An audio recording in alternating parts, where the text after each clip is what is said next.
Welcome to the Love Your Story podcast. This is episode 83, and today I'm talking with Wendy Garrett. When one has a paralyzed limb, it's unlikely that you'll see them running, but it's even less likely that you'll see them running a marathon. But even less likely than that is that they will be competing in the major world marathons. But that's the story we get to hear today. Stay tuned to find out about Wendy's accident, the long process to discovering why she couldn't use her leg, and the way it has become possible for her to get the support she needs to walk and run on her own. Stay tuned for the rest of the story. Stories are our lives in language. Welcome to the Love Your Story podcast. I'm Lori Lee, and I'm excited for our future together of telling stories, evaluating our own stories, and lifting ourselves and others to greater places because of our control over our stories. This podcast is about empowerment and giving you, the listener, ideas to work with in making your stories work for you. Story power serves you best when you know how to use it.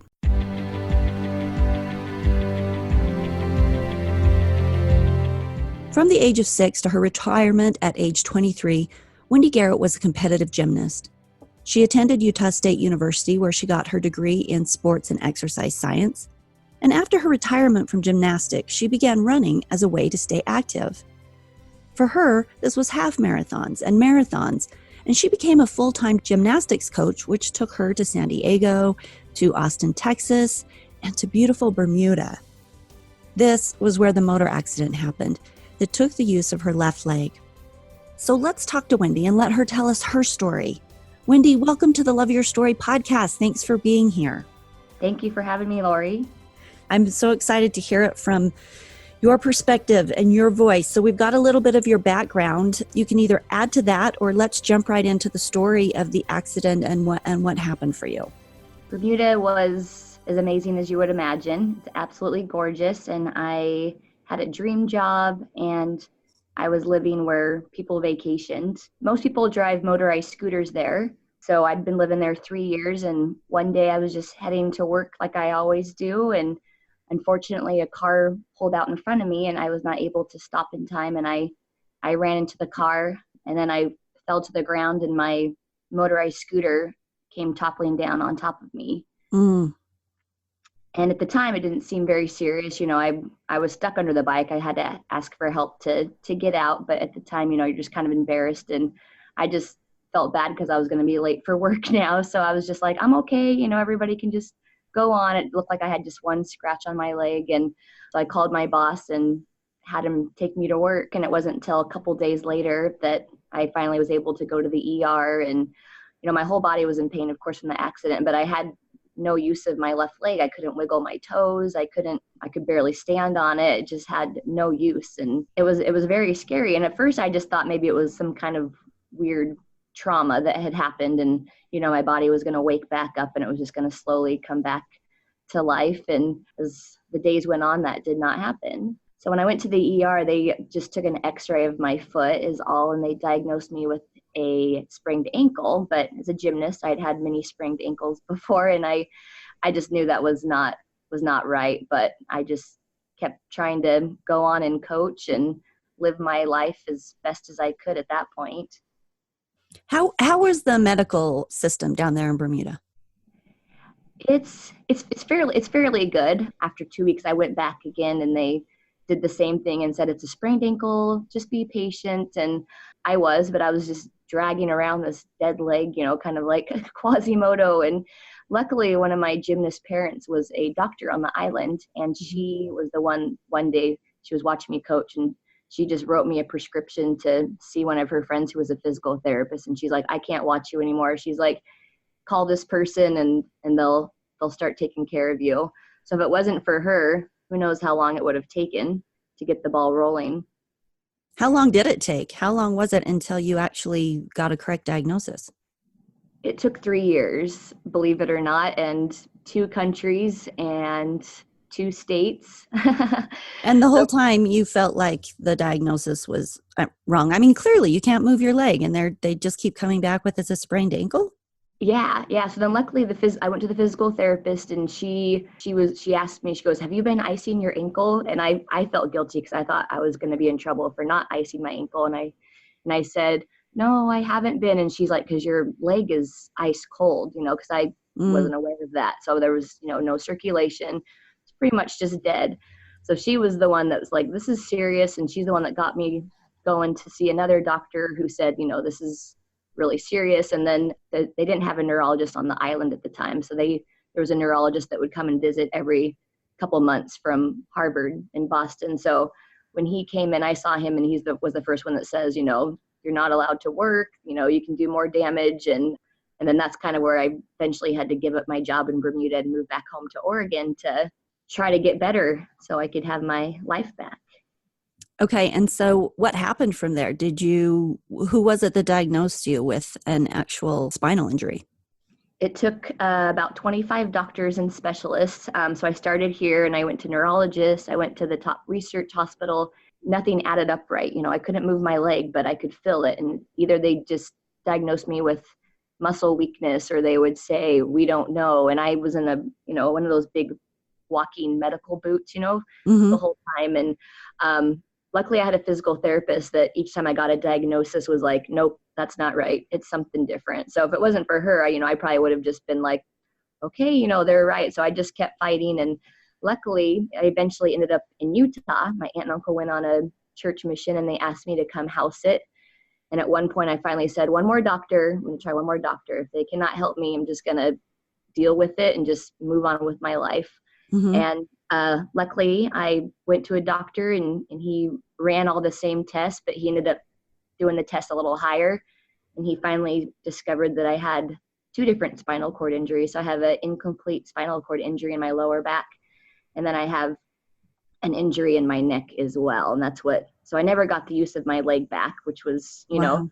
a little upsetting because I always had hope the whole 3 years, that I was going to get the use of my leg back. So that, Absolutely. That had to be traumatic. That's a huge loss. yeah. And and a lot of the doctors just didn't understand that, my life was on hold. My career was based on being active and no one really seemed to care that I wasn't able to work and I couldn't run. I was in this walking boot, just, trying to do the best that I could. And so It's luckily, kind of amazing that they never thought to check your back previous to that. yeah, at the time it never made sense. And luckily the same doctor in Utah, and the miracle was that it was his last week practicing at this clinic. He Mm. was being transferred to the Veterans Hospital in Salt Lake City. So, if I'd been a week later, I would not have seen them. And I never got to see him again afterward. So that was Wow. one of the many miracles, yeah, that happened along the way. And the other great part with him is he said, "I'm going to send you to be fitted for an orthotic so we can help get you, a little more active." And I immediately asked him, I said, "Am I going to be able to run again?" And he kind of smiled and he's like, "Let's just try walking first." And so, yeah, he sent me to a team there. Then they started fitting me for different orthotics. And luckily it just took a couple weeks and they found one that worked. And I took it home and I went for a jog that very same day. And I just went around the block and I called my mom crying. I'm like, "Mom, you'll never guess what I'm doing." "I'm running." And we just cried together. And it's definitely a day that I'll never forget. What is an orthotic? Yeah. So an orthotic is there's a lot of different types depending on what you need it for. My particular one is made by a company called Allard. It's an AFO. So it's a piece of metal. It goes underneath the sole of my shoe. So it helps lift my foot and then lower it. And then there's a guard that runs up the front of my shins with some straps. So it kind of lowers my heel, then it stops me. And so it's just a very simple brace that does a lot of work.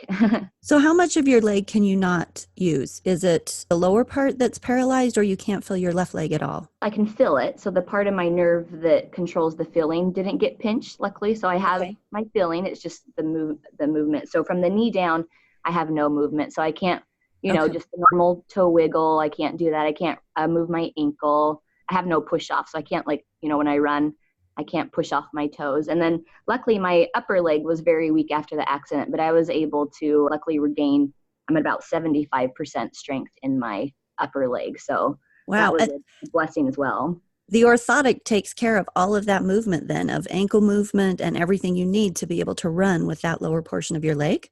Yeah, it's so simple, but it's amazing. And most of the time I forget about it. It works so well that and the body just kind of adapts to it that I most of the time I forget that I even have a spinal cord injury and that I'm wearing an orthotic. Wow. Wow. Which is incredible considering what you do. You're still a gymnastics coach, right? Yeah, so luckily I was able to return to being a gymnastics coach. I just teach younger kids, so I don't have to do a lot of lifting and such because I still have injury to my back. And then I'm also back teaching water aerobics as well. So I'm back being probably more active than I even was before the accident. Well, that's wonderful. Congratulations. Whenever we tell our stories and we're telling them from the past, we always summarize. We always just sort of, yeah, this happened and that happened. And it's so easy to skim over the actual intensity of what Yeah. went on. What kind of emotions did you have to deal with through this process of not knowing what was wrong with your leg and the pain involved, and then, coming to find out that you would never use it again? What was that emotional path like for you?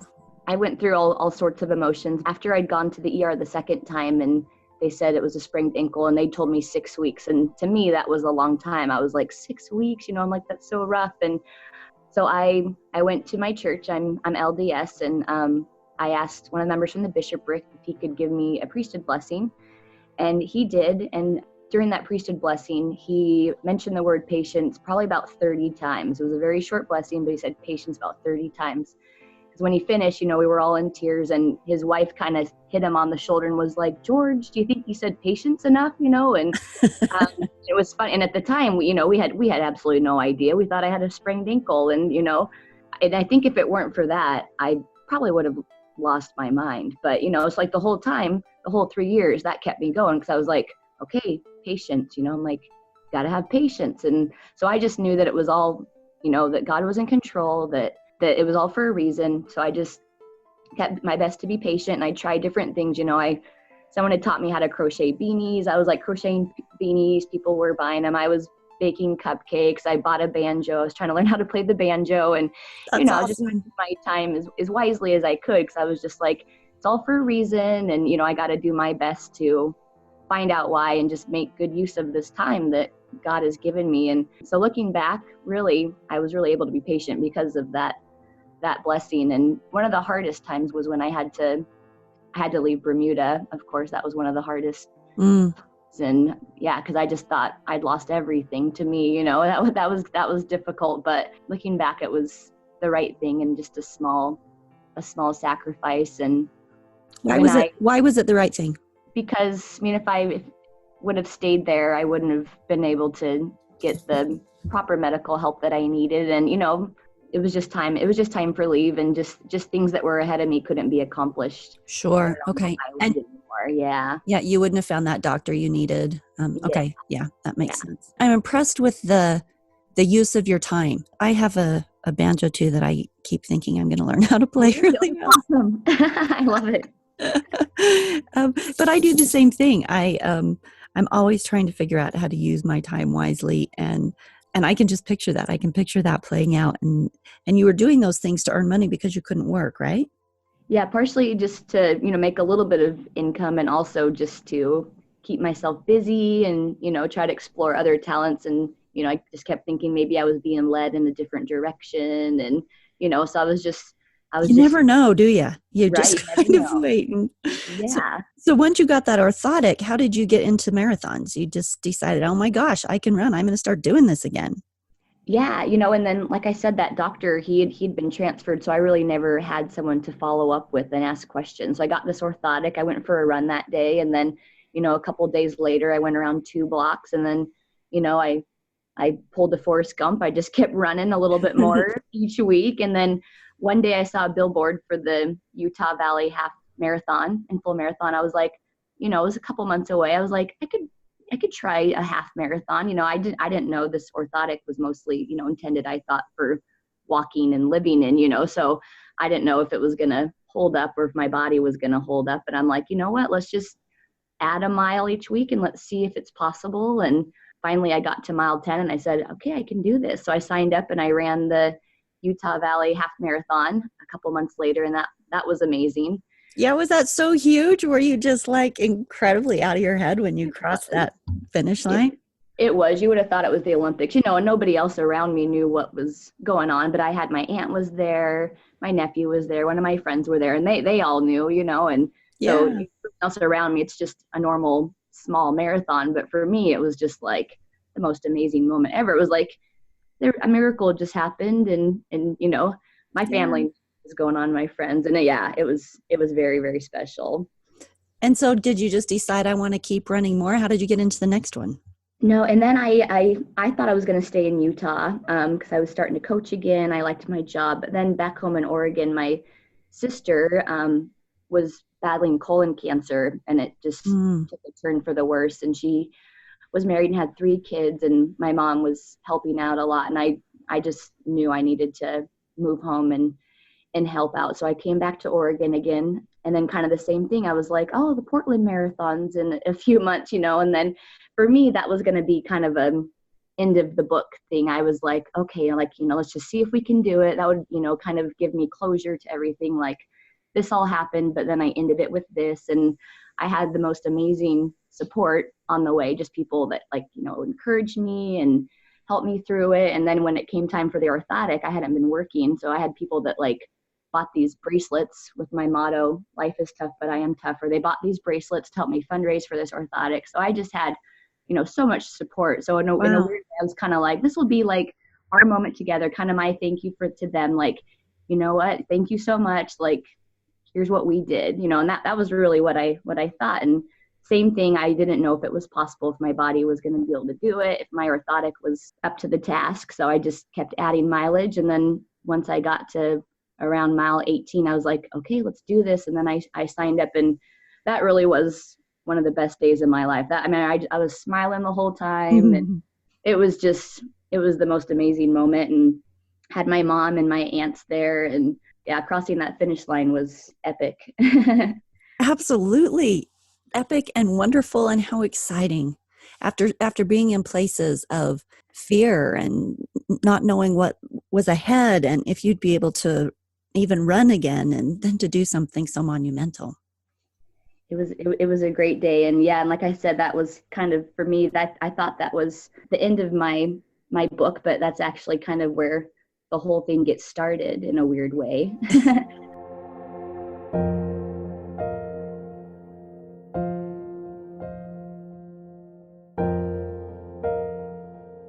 Because of my before my accident, the Boston Marathon had always been a dream of mine, but it was kind of one of those dreams that's so big and you don't really talk about it out loud because it's going to take a lot of work. It's going to be in the future. Mm-hmm. So in my mind, for the accident, I was like, maybe when I'm in my 40s, I'll, if I keep working hard, I'll be fast enough. And so with the accident, I was just like, that's not gonna, that's off the table now. And I remember at the Portland Marathon finish line, you hear people saying, I qualified for Boston. And I was so happy for them. I was like, oh my goodness, congratulations. That's amazing. And it's just, the runner world is very cool. And then that night, I was just on a, complete runner's high from the day. I was just like, my gosh, I just ran a marathon, and it's always just such a good feeling. And I was laying in bed, all of a sudden I got this thought in my head. I was like, I wonder for the Boston Marathon if there's, a little bit of a difference in time for people with disabilities like me. And, so I got on my computer and I looked up the Boston Marathon, and I'm, just looking around. And then sure enough, I find out they have a category called mobility impaired, and I'd qualified. And I was just like, Really? are you kidding me? And this is that very night. I'm like, I qualified for the Boston Marathon, but by now I think it was like midnight. Everyone's asleep. I can't call anybody or be like, I just qualified for the Boston Marathon. I was like, what? And it said on the main page, registration is closed. So I was like, well, maybe next year. I'm like, I can go to the Boston Marathon. And the more I looked around, it said, so registration had been closed for the main race, but it said that registration for the mobility impaired category started tomorrow. So morning, yeah. So the next morning I woke up, I had to get papers from my doctors, I had to do all this stuff. And then it all worked out. So the way it worked out was just amazing. And It fell right into your lap, didn't it? it did. It fell right into my lap, and just something that I never thought was going to happen. So you reached that pinnacle then. What was that like?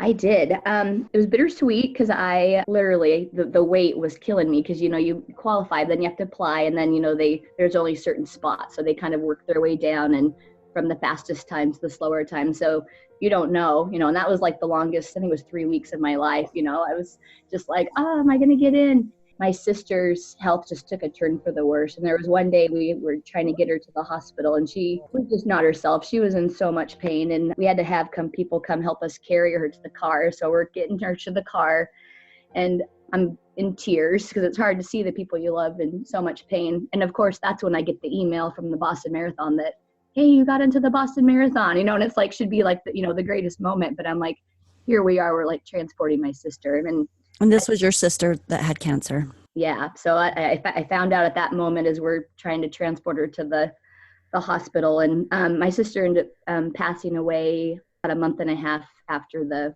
Portland Marathon. Oh, I'm so sorry. It's okay. So she passed away on Thanksgiving. That would have been 2013. After she passed away, it's just you're grief stricken, your life's turned upside down, and you just want to make life as normal as you can for her kids. Mm-hmm. Kids are resilient, and they just need to know that they're loved and everything's going to be okay. So for me, the Boston Marathon was kind of suddenly not important. Mm. Yeah, I was like, because it's in April, so by the time with the funeral, everything happened, Christmas, it was about 4 months away. So I was kind of thinking, it's not important, maybe next year. But luckily I just started running, and I found that running was helping me through my grief, because it was a time that I had completely to myself. I live in the country, I was out in nature. I just had time to, think about everything and work through my feelings. You can't, Absolutely. yeah, because, in busy life, you can just keep yourself busy and not have to, face those feelings. But when you're out running by yourself, you have to. And it ended up being the best thing for me, because I'm like, I could cry out there, I could laugh, I could just, it ended up being the best thing ever. Luckily, I just kept with it. And then that April, I headed to the Boston Marathon with my mom. Running can be so cathartic. I did an interview with Adam Chase. He's a professional runner, and we were talking about the loss of his father, and it was the same thing for him. He used running to process that over and over and over. And so that time alone, but also the time where you're like purging and pushing yourself physically, there are so many aspects of running that really seem to serve as a cathartic healing process, which is so needed. Yes, definitely. And my sister wasn't a runner, but ironically enough, I always feel closest to her too when I'm running. So it's kind of special. And then that Boston Marathon, my first one, was the year after the bombings as well. So it was so emotional for more reasons than my own. Sure. To be there. Yeah. Because it was the year after, and, the city was just amazing. They just welcomed us, and they wanted everybody to feel safe and welcome. And, and there was just a lot of memories and honors of all the people that had been lost. And it was just a very, very special experience to be there. I felt honored.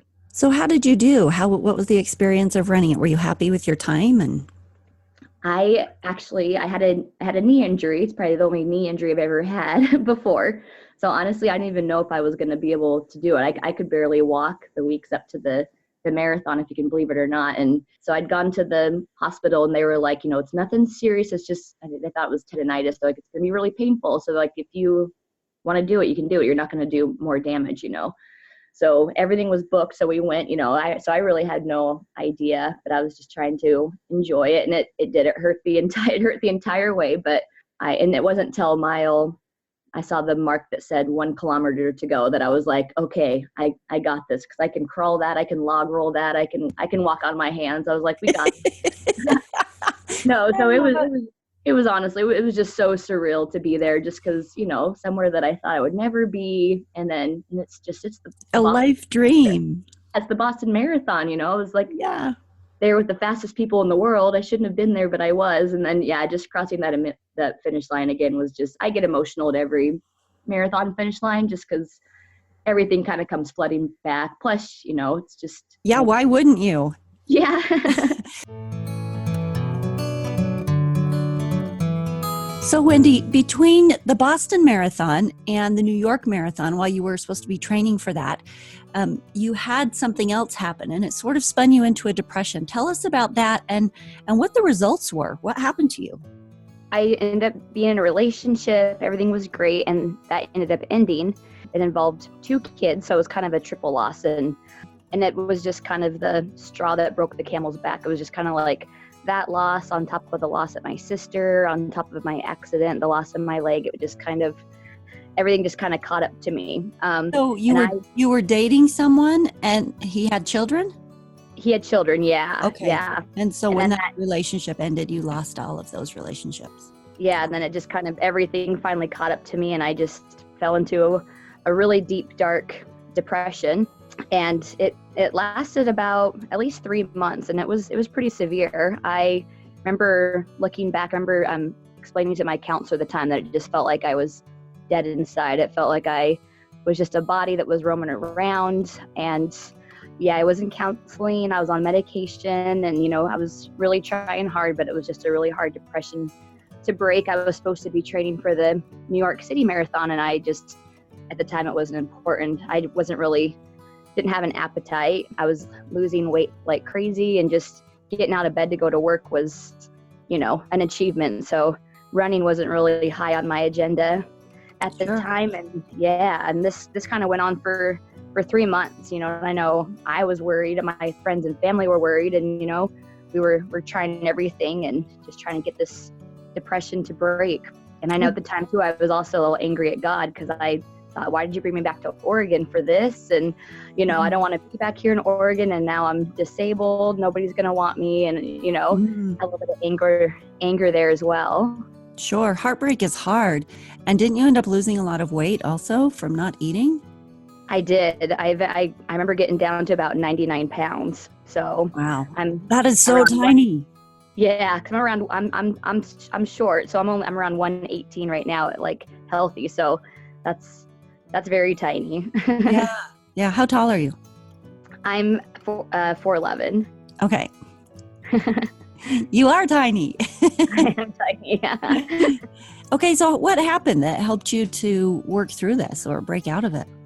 So eventually, because I had gotten into the New York City Marathon, and one day in August, I got an email from the marathon, and they were announcing a contest that was through Runner's World magazine. And it was just a contest where you could kind of tell your story leading up to the marathon. And then there were all these prizes, you could win apparel. There was going to be, a billboard in Times Square, and and an article for Runner's World, and a watch from Tag Heuer as well. And so at the time I was like, why not? So I just kind of wrote a little story about, my accident, and then coming back to run the Boston Marathon, and didn't think anything of it, and submitted it. And then my friends and family just kind of rallied around me and started voting right away. And then they shared and got their friends to vote. And by the end of the first day, I was in first place, and I was just blown away. I'm like, why are all these people taking the time to do this for me? And why are people saying that they're inspired by me? And it just kind of blew my mind, because I was in that deep, dark depression that people would take the time to care. What? People care about me? Oh my gosh. Yeah. What's going on? What a wonderful thing though, when you're in that dark place. Sometimes just the love of other people is the light that you can see as you walk toward it. Nice. Exactly. Yeah. And so and it was a contest that was going to go on for like a couple months, and people could vote daily. And so, in the first day, my story, I think, was like in the lead, and I was like, that won't last long, because I'm like, there's 50,000 people in this marathon. It's not going to last very long. But then it did. And then, my friends and family just kept voting, and they kept sharing. And then all of a sudden it was like, just every little day, like a little bit of the darkness was just kind of being chipped off. And it was just kind of giving me confidence. Plus it was a really fun game. It was like, wake up in the morning and be like, how many votes are we going to get today? And yeah, it turned into like this fun contest, and all of a sudden I had like something to look forward to. And then I originally started by, I took like a picture of Napoleon Dynamite wearing the Vote for Pedro shirt, and I'd scratched off Pedro and put Wendy, and then, I shared that. And That's then, cute. yeah, it turned into this fun game where like each day I'd come up with like a new fun meme to like remind people to vote. So also like my, like artistic side was having an outlet at the same time. And yeah, just all together just ended up being a good experience. Obviously I wasn't like cured right away, but it was like little baby steps at a time. And then I started thinking, I'm like, this contest, I'm like, I got to start running now. I'm like, if all these people are backing me up about this, I gotta start training and be at the New York City Marathon. So, Yeah, that's a great shot in the arm. I might win. I better I better show up. right. I'm like, I better be there. I was like, and then cause every time somebody would share the link to vote, they'd like, they were like saying these amazing things about me. And I was like, people think that about me? I'm like, No. what's going on? And so they inspired me to be like, I better like live up to what they think I am, and I got to fight back, and so it was just an amazing experience all around. Everyone just, rallied around me and buoyed me up, and So did you win? I ended up being on the lead for votes. Then that turned out that was a small percentage, and so the judges ended up picking somebody else in the long run, which was fine. I didn't need prizes. Like, I'd pretty much been given my life back. You can't really compare that to any type of prize. And so so we went to New York, and me and my mom went to the big winners reveal in Times Square, just to be supportive, and 'cause they were going to reveal the billboards and who the winner was. And then to our surprise, like on the way leading up to the reveal, they like put up my picture on a billboard in Times Square, and it had like one of the quotes that I'd submitted with my story. And it was so surreal because we didn't know it was coming. And it was like to go from, physical rock bottom first to like, then to this like mental rock bottom. And then all of a sudden I'm like top of Times Square, and just because of all the people that had rallied around me. And how cool is that? That had to be so fun. That was so much fun. And of course, after that, it didn't get easy, but that definitely snapped me out of it and just kind of, like I said, chipped the darkness away and gave me confidence and hope. And it was a great experience. At New York City Marathon, and that's kind of where I found out about the 6 World Marathon Majors and where that goal came about. And then that's where I said, well, I've done 2, I might as well go for the 6th. And that's where that goal started. And thank heavens I had it, because then about a year after the New York City Marathon, my cousin was also more like my best friend. He was just in his 20s, and he shocked us all, and he had taken his own life. And that's probably one of the hardest things ever that I've had to go through, even though there were a lot of miracles along the way that blessed and comforted us. But that was another really dark time. And so it's kind of one thing after the other. But luckily, this goal of having the 6 World Marathon Majors kind of gave me something to get out of bed for and train, and gave me hope. And just the traveling and the training was therapeutic and healing. And it just kind of feels like it wasn't until this last year where things kind of really settled down, and I was able to really, enjoy these last couple of marathons. How many marathons have you run then? Since my accident, I've now done 10. Wow. So it's been Which ones? Experience. So I've done Boston 3 times, and then I did New York City, and then Chicago. I went to Dublin, Ireland to kind of practice the international ones on a race that wasn't as big. How fun. Yeah, and so that was a lot of fun. I got to travel to Italy and France with that one. That was amazing. Another life dream. And then I did London and Berlin, and then my most recent one was Tokyo. Oh my gosh, you are a world traveler marathon runner. So it's a good excuse to travel. Absolutely.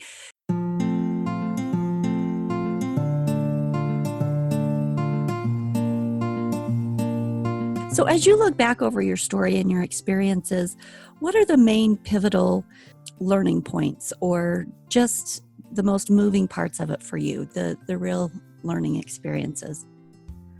Well, I think looking back, I always just thought I was going to be healed. I thought that was my story. I was like, there's no way this isn't going to be my life. So for me, if I had my way, my leg would have healed, and I would have just gone on living, I guess what you would call a normal life. But luckily, God has a better plan for all of us. And, I think if we let him, he can just lead us and ways we never thought imaginable. And Okay, why do you think it's better? If you had been, let's say, just made whole, right? You were cured back the way that you were before. Why is it better the way that it is now than it would have been to be cured? because I probably wouldn't have run all these marathons. Okay. Because what started it all was the Boston Marathon, and kind of the way that came about was because of my injury. So if I had been healed, I'd probably still, I'd like to think I'd be running marathons, but probably not as many, not as serious, and I'd probably still have that thought of that Boston Marathon in the back of my mind as a big long-term goal. And God made that happen in a different way. And then because of that marathon, I ended up going to New York City, and it was at the New York City Marathon where I learned about the 6 world marathon majors. And if you complete all 6, you become a 6-star finisher, and it's kind of something a lot of runners want to accomplish. And I was like, just all of a sudden my heart was like, you need to do that. And I was just like, I like to travel. I'm like, feels right. Let's do it. Awesome. So, yeah. You know what's so interesting about what you're saying, and I love this because I've just been working on writing a podcast on healing, but I was reading a book called Christ in Every Hour, and it was talking specifically about cure versus healing, and how in the scriptures there's a lot of talk about healing, there's not a lot of talk about cure. This is so interesting because in dealing with anybody's life story, as we seek to heal from whatever difficult things happen to us, when we're working with the Lord in healing from those hard and difficult and torn places, we often do think, I just want things to be the way they were. I just want to be better, right? I want to be made better. But that it doesn't work like that. Very seldom is someone just cured and things are back where they were. Becoming whole is actually about taking the experience and the things that have happened to you and weaving them into a new future that makes you more of a whole person, that integrates the experiences and the learning and the growth that comes from whatever you have gone through into becoming healed and whole moving forward, not minusing those experiences or difficulties, but using them to become more whole and more healed. Very true. Yeah, because looking back, I finally, because at the time it was always so frustrating, defeating when I went to all these doctors, and you get your hopes up a little bit, and then they'd be bashed, and you're just like, why can't they help me? What doesn't make sense? And so, so now finally looking back, it makes sense. I was like, it needed to happen this way for whatever reason. I'm like, some things don't make sense to us maybe ever. We might find out eventually, but, I'm like looking back, I'm like, God had the full power to heal me or to, let these doctors have clear mind or inspiration, like, oh, this is what it is. But so that's the only explanation I have at this point, is that I was meant to have the answer sooner. It would have happened, but that for whatever reason, I needed those 3 years to learn patience and be refined and just go through what I went through. And then when the time was right, and because even when I received my orthotic, the guy said, you could have had this 3 years ago. And I said, you know what, it's okay. I'm like, it's actually better this way because I'm going to appreciate it so much more. And it's so true. And so that's the only thing I can think about, because everyone's like, why couldn't, these top research hospitals help you? It doesn't make any sense. And that's the only thing I can make sense of, is that it had to happen this way, and God would have made it happen sooner if that would have been the right thing. Oh, yeah. This comes up in every interview. Like, it literally blows my mind, and I ought to be used to it by now. I'm getting more used to it, but this concept of how hindsight brings a clarity of why things unfolded the way they did in each person's life, and also a deep appreciation for it, because they find the blessings and the opportunities and the things that came into their life because of whatever difficulty and hardship they experienced. It's fascinating and beautiful. And you're another example of it. If you have one piece of advice to give the listeners from your experience, what would you like to share? We all go through tough stuff, but there's always joy on the other side if we let ourselves get to that point. So, just be patient and just keep doing the best that you can. And there's always joy on the other side. And the joy is always going to be so much more because of the hard things that we go through. And I just think we need to keep getting ourselves out of our comfort zones, and because nothing good happens in our comfort zone. So keep stretching yourself and trying new things, and just do little things today that your future self will thank you for, whether it's a walk around the block, or taking a step to booking your dream vacation, or going back to school. And no matter what you're going through, just know that there's joy on the other side, and trust in God. He's got an amazing plan for all of us. You know, the thing about the getting out of your comfort zone, whenever we stay in our comfort zone, that means that we're doing the things that we're comfortable with. And we're comfortable with them because we're used to doing them. They're familiar to us. But by being in that comfort zone, that means that we continue to get whatever it is that we're getting and creating in our lives. So if there's a space in your life that you're not happy with, or that you are bored, or you're generating things you don't necessarily want to generate, or your life's not necessarily what you want, those are the spaces where you really have to say, okay, if I want something different, I have to do something different. And that means getting out of the comfort zone, and the importance of that just for creating possibility. And you have created tremendous possibility and continue to do so by not giving up on yourself or the things that lie before you. Thank you for being here. Thank you for sharing your story and the miracles that have happened, and big picture, the lessons you've learned. Well, thank you for having me. It's been a great experience.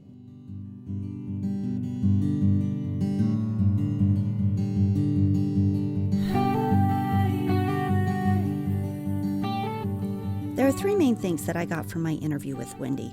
The first was the patience for God's timing. I think these things stick out to me because these are perhaps the lessons that I need to learn, the things that I need to work on. The second was that what God can create for us is more beautiful than what we could create. All of those wonderful international marathons and travel she wouldn't have been able to do on her own without that injury. Through something that at first felt very tragic and difficult, she was given a way to actually deal with it so she doesn't notice it anymore, but it opened these beautiful, wonderful doors of opportunity for her. How lovely is that? And then it was interesting in her conclusion where she said, get out of your comfort zone.